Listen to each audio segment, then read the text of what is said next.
அனைவருக்கும் வணக்கம். இன்னைக்கு நம்ம தெரிஞ்சுக்க போகிற விஷயம் சீலிங் ஃபேனுக்கு எப்படி எலக்ட்ரிக்கல் கனெக்ஷன் கொடுக்கணும்.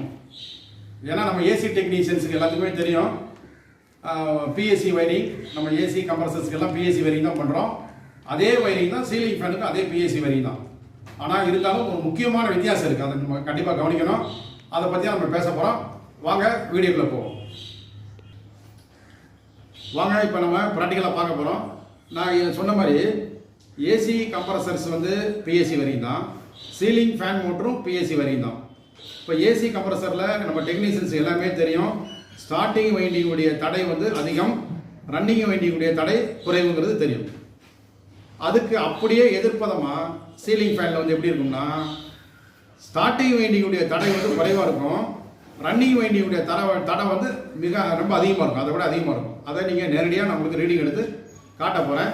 இதுக்கு என்ன காரணம்னா, எங்கெங்கே கம்ப்ரஸரோ இல்லாட்டி ஒரு மோட்டாரோ ஹை ஆர்பிஎத்தில் ஓடுதோ, ஹை ஆர்பிஎம் நான் சொல்கிறது வந்து 1440 ஆர்பிஎம்மாக இருக்கலாம், இல்லாட்டி அதுக்கு மேலே இருக்கக்கூடிய ஆர்பிஎம் 2880 இந்த மாதிரி ஆர்பிஎம், ஹை ஆர்பிஎம்மில் ஓடக்கூடிய எல்லா மோட்டார்ஸ்லையுமே ஸ்டார்டிங் வைண்டிங்குடைய தடை அதிகமாக இருக்கும், ரன்னிங் வைண்டிங்குடைய தடை குறைவாக இருக்கும். நல்ல மனசு நான் வச்சுக்கோங்க. அதுவே ஒரு மோட்டார் வந்து லோ ஆர்பிஎத்தில் ரன் ஆகுற மாதிரி இருந்ததுன்னா, இதுக்கு எதிர்ப்பதமாக ஸ்டார்டிங் வைண்டிங்குடைய தடை குறைவாக இருக்கும், ரன்னிங் வைண்டிங்குடைய தடை அதிகமாக இருக்கும். நான் இதை வந்து முதல்ல இப்போ சீலிங் ஃபேனை வச்சு உங்களுக்கு ப்ரூஃப் பண்ணுறேன். இப்போ வாங்க நம்ம வந்து இந்த சீலிங் ஃபேனுடைய வயரிங்கை நான் அப்படியே கனெக்டராக போட்டு உங்களுக்கு போர்டில் போட்டு வயரிங்கை வரைஞ்சிருக்கேன். இந்த வயரிங்கில் பாருங்கள், இந்த பக்கம் வந்து இன்கமிங் பவர் சப்ளை. ஸோ அதில் பார்த்தீங்கன்னா ஃபேனில் red and grey colour wire வருது, 230 வோல்ட் இன்கமிங் சப்ளை வருது. ஸோ உங்களுக்கு நம்ம வந்து இதை பற்றி உங்களுக்கு ஃபுல்லாக விளக்கம் நான் சொல்லணுங்கிறத விட உங்களுக்கு ஒன்று தெரியும். ஸோ இது வந்து ஸ்ட்ரைட்டாக இருக்கிறது வந்து காமன் லைனு, இது வந்து ரன்னிங் லைன் உங்களுக்கு இருக்குது. ஸோ அதுலேருந்து கெப்பாசிட்டர் போயிட்டு கெப்பாசிட்டர் அவுட் புட்டு எஸ்ஸுக்கு வருது. உங்களுக்கு எப்படியே தெரியும், கெப்பாசிட்டர் அவுட் புட்டு எப்பவுமே வைண்டிங்குடைய எஸ் டெர்மினல் தான் போகும். அதனால இது எஸ் டெர்மினல் ஒரு சப்ளை வருது, அது வந்து டேரெக்டாக மோட்டர் வைண்டிங் போகிறதுனால அது வந்து ரன்னிங்கு. இந்த ரெண்டுமே செட்டாக வந்து ஒரு லைனில் முடிஞ்சது, இன்னொரு லைன் தனியாக இருக்கிறதுனால அது வந்து காமன். இது உங்களுக்கு தெரியும். ஸோ சிஎஸ்ஆர் மூணு உங்களுக்கு இது பண்ணிட்டேன். அதுக்குரிய ரீடிங்ஸ் வந்து நான் எடுத்ததே உங்களுக்கு இங்கே நோட் பண்ணியிருக்கேன். C2R வந்து 565 ஓம்ஸ் நோட் பண்ணியிருக்கோம். காமன் டு ஸ்டார்டிங் வந்து பார்த்தீங்கன்னா 295 ஓம்ஸ். இதுலேருந்து என்ன தெரியுதுன்னா, ரன்னிங் வைண்டிங் வந்து 565 ஓம்ஸ் இருக்கு, ஸ்டார்டிங் வைண்டிங் வந்து எவ்வளோ இருக்குங்க, 295 ஓம்ஸ் இருக்கு. இது வந்து லோ ஸ்பீடு, அதான் 400 CFM, அப்ராக்சிமேட்டா 400 ஆர்பிஎம். அந்த 400 ஆர்பிஎத்தில் லோ ஸ்பீடில் சுற்றக்கூடிய மோட்டரில் வந்து எப்படி இருக்கும்னா, ஸ்டார்டிங் வைண்டிங்குடைய மின்தடை வந்து குறைவாக இருக்கும், ரன்னிங் வைண்டிங்குடைய மின்தடை என்ன இருக்கும், அதிகமாக இருக்கும். அதான் உங்களுக்கு நான் ப்ராக்டிக்கலாக திருப்பி ப்ரூவ் பண்ணி காட்டுறேன். வாங்க டேரெக்டாக பார்ப்போம். இப்போ நாங்கள் ரீடிங் எடுக்க போகிறோம். So common to running reading எடுக்க போகிறோம். காமன் கீழே இருக்குது ரெட் கலர், ரன்னிங் மேலே பிளாக் கலர் இருக்குது. ஓம்ஸ் பாரு தம்பி, என்ன ஸ்டூடெண்ட் பார்க்குறாரு பாருங்கள். ஒரு லீடு காமன்லேயும் ஒரு லீடு ரன்னிங்லேயும் வைக்கிறோம். நோட் பண்ணிக்கிட்டீங்களா, 565 ஓம்ஸ் காட்டுது. இது வந்து கிலோ ஓம்ஸ் காட்டுது, 0.563 கிலோ ஓம்ஸ் இருக்குது. நான் உங்களுக்கு ஓம்ஸாக மாற்றி சொல்கிறேன். இப்போ செகண்ட் ரீடிங் எடுக்க போகிறோம். காமன் ரெட்டுக்கும் எஸ், அதான் எல்லோ கலர், இதுக்கு ரீடிங் எடுக்கிறேன். இப்போ ஸ்டூடெண்ட் எடுப்பார் பாருங்கள், ரீடிங்கை பாருங்கள்.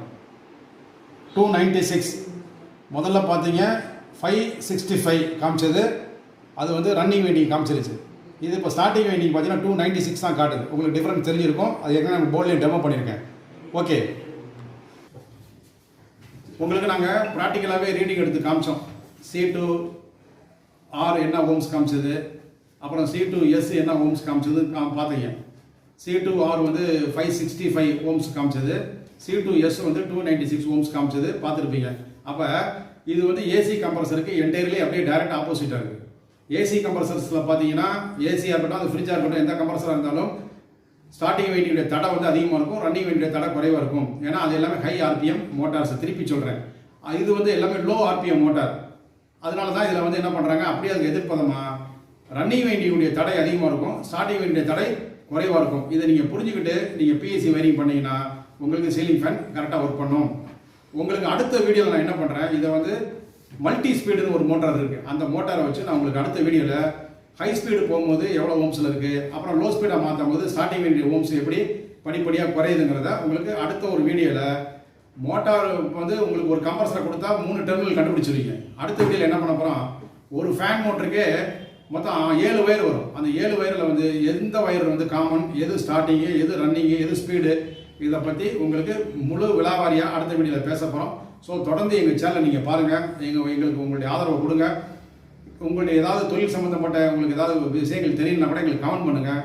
உங்களுடைய கமெண்ட்களை நாங்கள் வரவேற்கிறோம். சப்ஸ்கிரைப் பண்ணுங்கள், ஷேர் பண்ணுங்கள், வீடியோவை முழுக்க பாருங்கள். பார்த்ததுக்கு மிக்க நன்றி. உங்களிடமிருந்து விடைபெறுவது, நன்றியுடன் விடைபெறுவது உங்கள் மருதவல்லி அம்மாள் மனோகர்.